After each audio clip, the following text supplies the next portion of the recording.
Hello, and welcome to the Tuning In podcast. I'm Dana Evans, your inner voice and emotional support coach. In this podcast, we explore the deep wisdom that lives in our bodies, emotions, and inner voice. Together, we'll shed the layers that no longer serve us, creating space to tap into the flow of life and experience true ease. So, are you ready to join me? Let's dive in.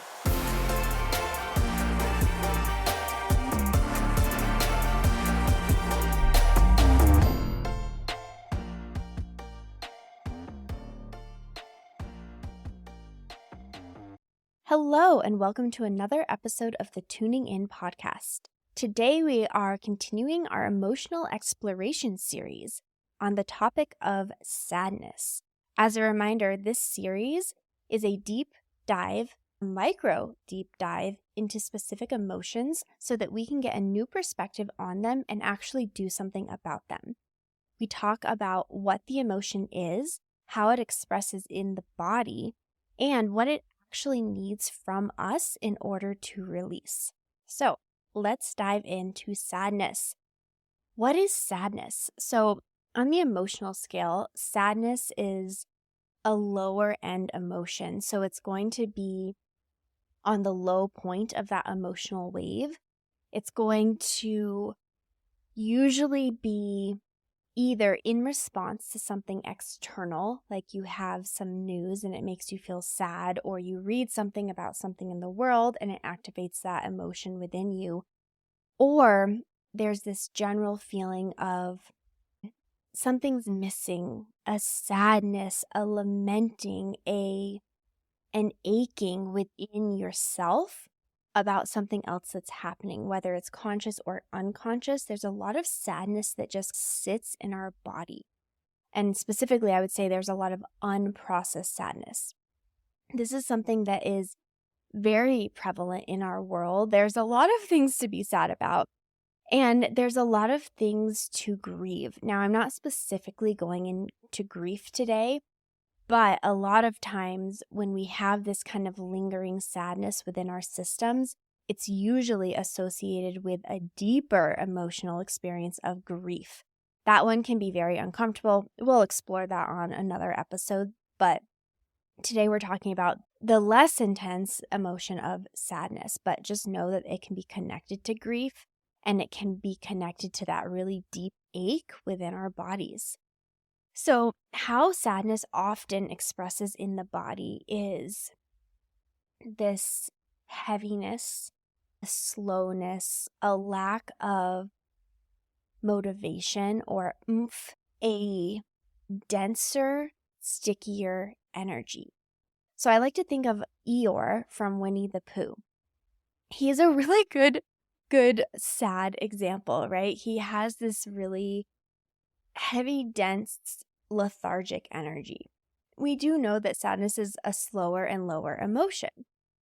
And with that, it can tip into the extreme, which is depression. Another thing we're not talking about specifically today, but as you're understanding as we listen and talk about this emotional exploration series, everything is very connected. So depression is more of that state of complete inaction. There's no motivation. There's no energy in the tanks at all. And it can be very flatlined in a lot of areas of your life, very distraught, very hopeless. Sadness is not depression, but again, if sadness goes unchecked, it can tip into depression. If sadness and grief go unchecked, it can tip into depression. And so we always want to look at the emotions as these are indicators, right? Emotions are signals.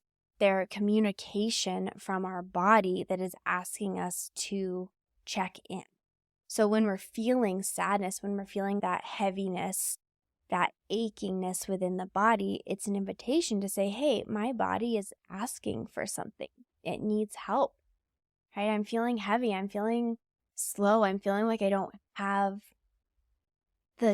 the capacity that I'm wanting because this cloud is lingering over me and I'm sad. And with that, I think a lot of us associate sadness with tears. But crying doesn't always mean you're sad. So I like to say tears are an experience of release. So tears are releasing of resistance. Tears literally carry cortisol out of the body. It's a really powerful experience to cry, but you don't always cry when you're sad. In fact, a lot of times people are really sad and it feels stuck inside, like they can't move the emotion out. They can't release. And they're like, I just need to cry and I can't cry. And that's that clogged pipe. Like you can't even get it out. And then on the other side, we can cry without being sad. I went on a walk the other day. I was actually frustrated. And I went on a walk and I just cried. And it's so funny because it felt really good. And I came home and I told my husband, I said, oh, I cried most of the walk. And he said, oh, yeah. I said, aren't you going to ask me why I cried? He said, no, you cry a lot of times. And it doesn't concern me so much anymore. Which honestly makes me so happy to hear because he used to be so, like, not afraid, but concerned whenever I would cry. Because in his mind, crying means you're sad, and sad means there's something bad. There's this association we have in this society. And I'm like, no, I just needed to move the energy. Crying, like in the moment of crying, yeah, there was some grief, there was some aching, like it felt intense for the moment, for like 2 minutes. And then it moved through and I continued on my walk and I felt the release because tears are a release of resistance. But I wasn't necessarily sad. So remember that of just because you're crying, it doesn't mean you're sad. Just because you're sad, it doesn't mean you're able to cry. And my favorite mantra of all is sad isn't bad. We need sadness, just like we need happiness, just like we need anger, just like we need grief, just like we need frustration. And all of that is part of the human emotional experience. As my inner voice says, emotions are like colors of the rainbow. There is no color that is better or worse. They're just colors that we get to experience.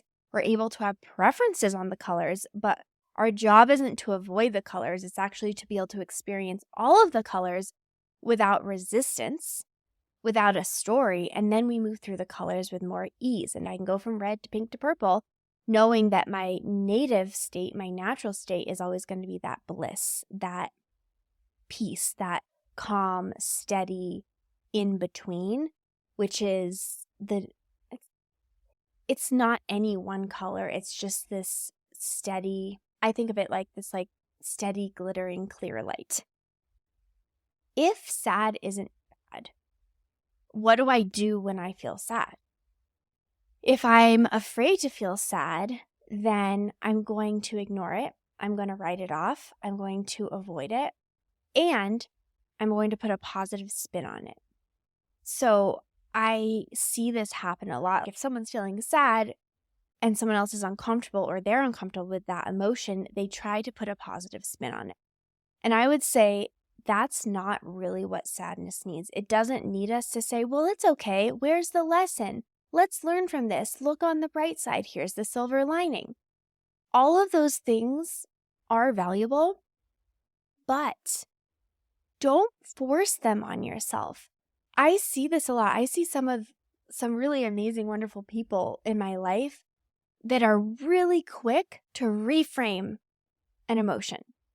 And yes, that is a powerful skill. It is a great skill to have. We don't want to get stuck in any one emotional state.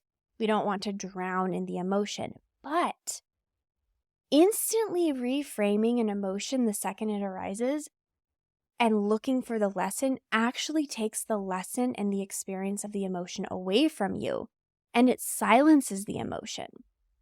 Because if we start to see this through the lens of we're not always trying to be happy, we're not always trying to feel good, we're not always trying to be in the best, highest, perfect state.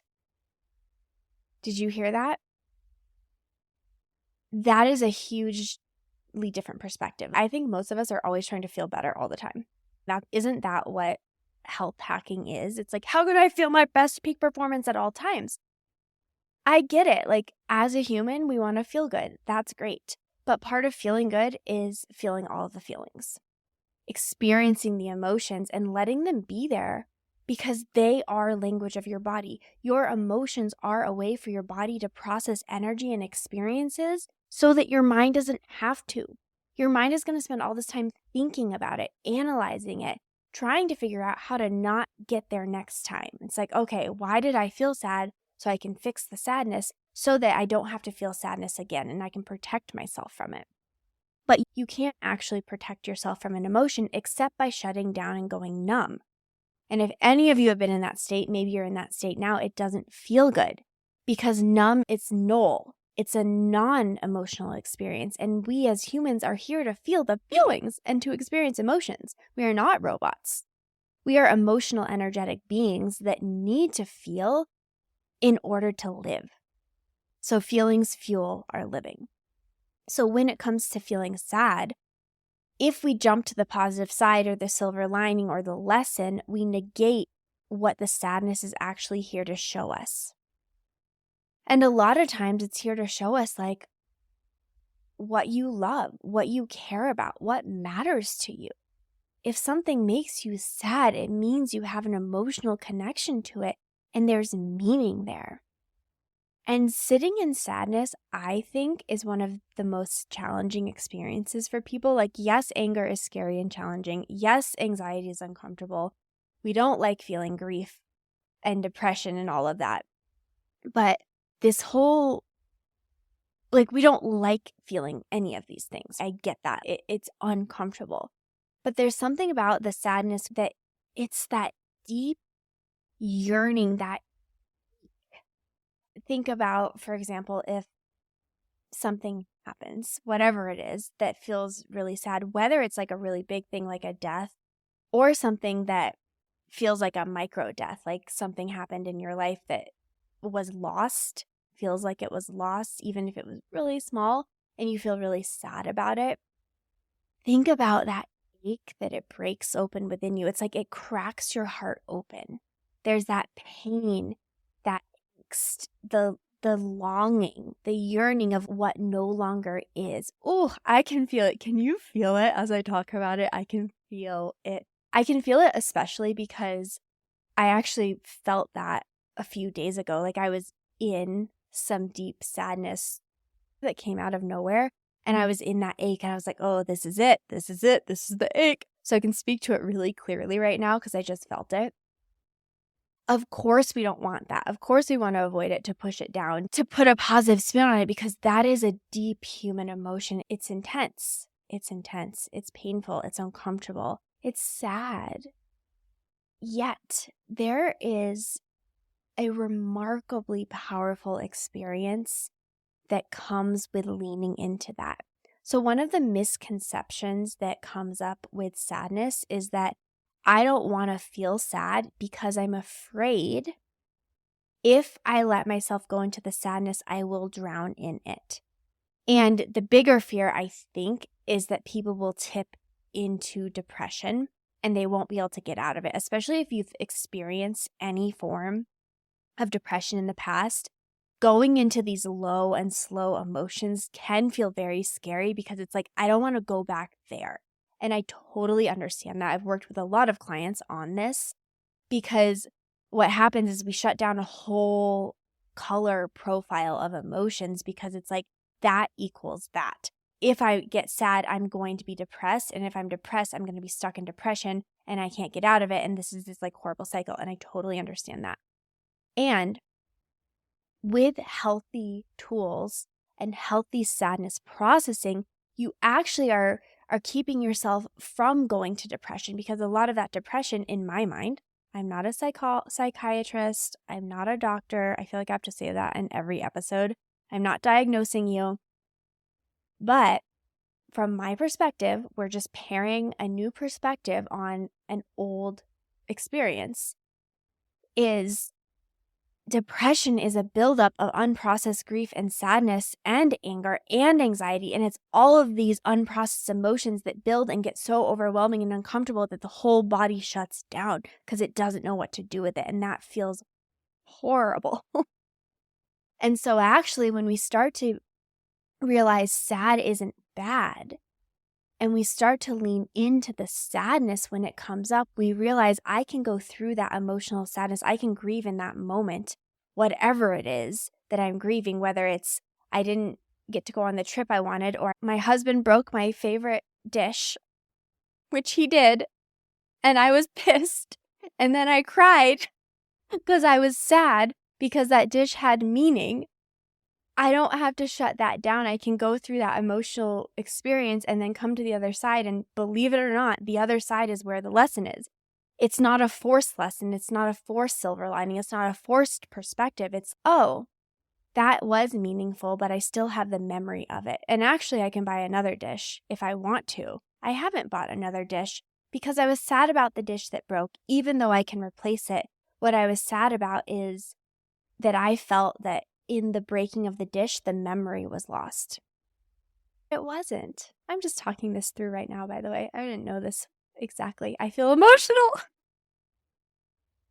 I feel tears of release, like joy, gratitude, tears of, oh, that's why I was so upset about that dish. And here's the yawn, guys. This is live. This is what happens when we go through these emotions. I could feel it in my chest. It was like a crimping and aching in my chest because I was sad, because I love that little dish. It was an incense burner. I bought it on John and my first trip to Santa Fe when we were considering moving, from a local potter from this beautiful shop that I love to go to. And we bought these incense that smell like Santa Fe, and we brought it home, and we lived with that for a year, and we burned the incense in that dish in our house in Colorado, and it connected us to Santa Fe. So when he broke it by accident, my heart broke a little because it had so much meaning. Logically, I can go buy another dish, like I know where to get it. But emotionally, it felt sad. But now on the other side of that, I'm like, oh, it wasn't even about the dish. It was about the memory. The dish held memory that I wasn't even actively remembering. But now I get to talk about the memory. I'm like, that in itself is special. How fun is that? Anyway, so there's a little sadness experience for you. I just want to tell y'all, the more you do these emotional clearings, the more you get into your body, the more you listen to the language of your body, the more you tune into the sensations. I describe sadness as like a squeezing in my chest area. There was a subtle tightening in the back of my throat. Once you're aware of these are signals from your body, you can go into the sensation and breathe into it and move through it and listen to it and actually release it. That tightness is here in my chest right now. It's so great. And then the other thing is like your body gets better and better at speaking to you because you're better and better at listening. And so with that pairing, emotion can come up actually a lot easier. So I always joke with people, I'm like, we feel better by getting better at feeling. We don't feel better by getting rid of feelings. So the thing is, when people start working with me, and you'll experience this, when you join Emotions Decoded, the audio program, I'm not going to sugarcoat it. You're going to start feeling more emotions, which is like everyone's worst nightmare. But you're going to start feeling more emotions and knowing what to do with them. And you're going to be moving through emotions quicker. And the quicker you move through these emotional charges that are new, that are old, that are coming up out of the blue, the easier the emotional realm is for you because you don't get stuck in any one emotion. That is the beauty of this work. Everyone comes to me because they don't want to feel what they're feeling. But what they actually need is to feel it more. Feel it more. Let it be felt. Let it bubble up to the surface and come out so it's not sitting there inside causing this low-level, consistent discomfort and pain. Feel it to free it. Move through it instead of holding it back. And that is what we're doing with sadness. So what does sadness need from us?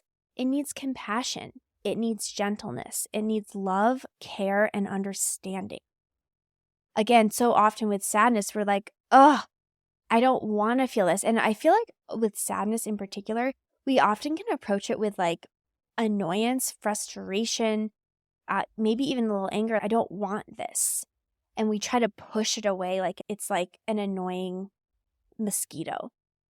But really what it needs from us so deeply is this love, this compassion, this tenderness.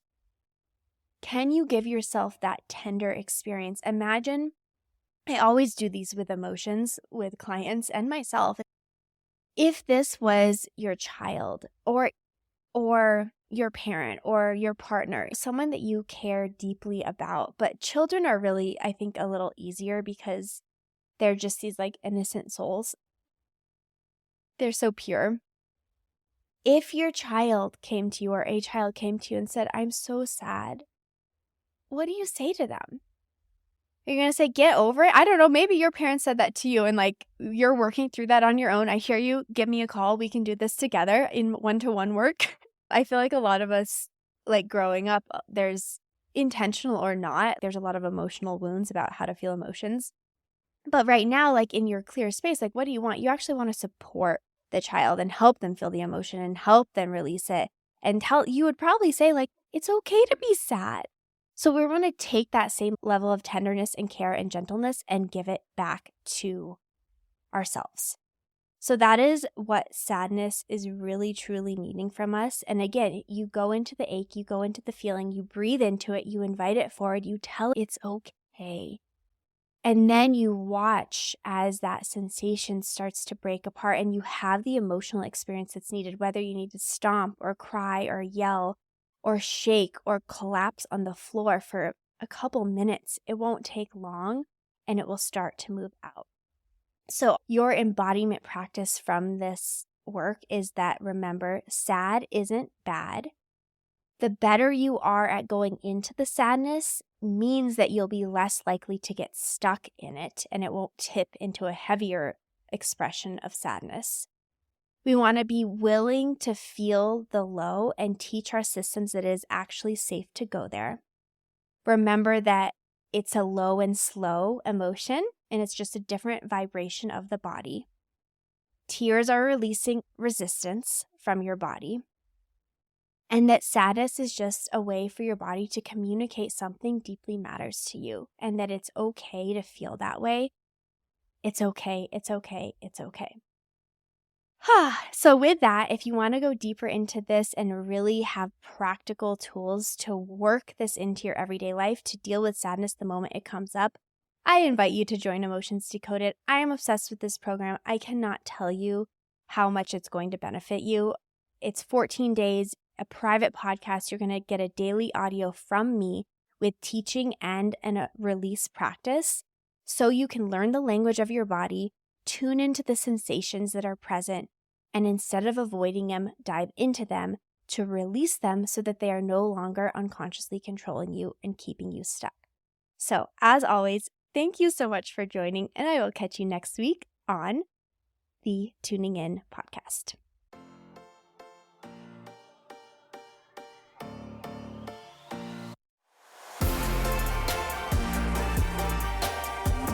Thank you for joining me in another episode of the Tuning In podcast. If you loved this episode, please rate and review it or share it with a friend. If you want to go deeper into the realm of emotions and learn the language of your body, check out my audio course, Emotions Decoded, at alignful.com/audio. As always, you can follow along with my journey on Instagram at Dana_Evans. See you next week.